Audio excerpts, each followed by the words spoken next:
хотел проверить, что делает соперник. Это дисциплина MLBB – командная игра Mobile Legends. Две команды по 5 игроков сражаются друг с другом виртуально. Здесь команды России и Камбоджи. Наша сборная Роуз Нойер прошла отбор среди 200 команд. Каждый свое что-то находит, кто-то реализуется там так, как не может реализоваться в жизни. То есть не все же могут заниматься реальным спортом. Поэтому есть киберспорт, и кто-то реализуется, кто-то чему-то учится, кто-то что-то находит для своей жизни реальной. Следить за игрой спортсменов можно на этой большой площадке.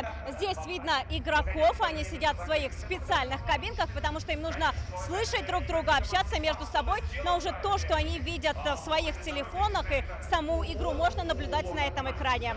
В полуфинале российская команда обыграла сборную Камбоджи. В финале будут еще и реальные игры. Игроки виртуально знакомы давно, а вот вживую увиделись только в Казани. Мы тренируемся в одном номере в отеле, приходим.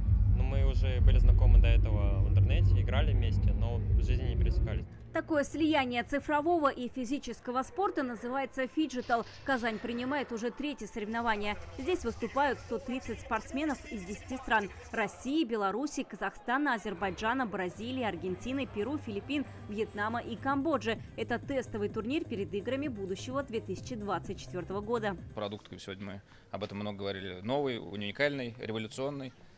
И каждое тестовое мероприятие для того и существует, чтобы мы усовершенствовали непосредственный контент и картинку. Мы хотим привлечь топовые команды. Так называемые в компьютерном спорте называется Tier 1 или Tier A. По-разному классифицируются. Это топовые команды, которые имеют рейтинг. Фиджитал-игры стали уже официальным видом спорта в России. Сейчас мы ведем работу по созданию фиджитал-центров.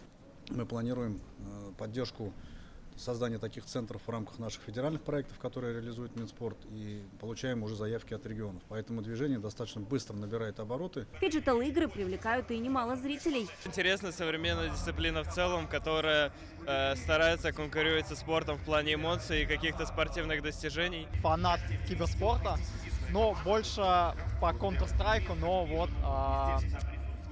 знакомиться с новыми дисциплинами. Игры в Казани до 11 февраля. Увидеть их можно в Казань-Экспо. Вероника Гайнудинова, Алмаз Зиадинов, ТНВ, Казань.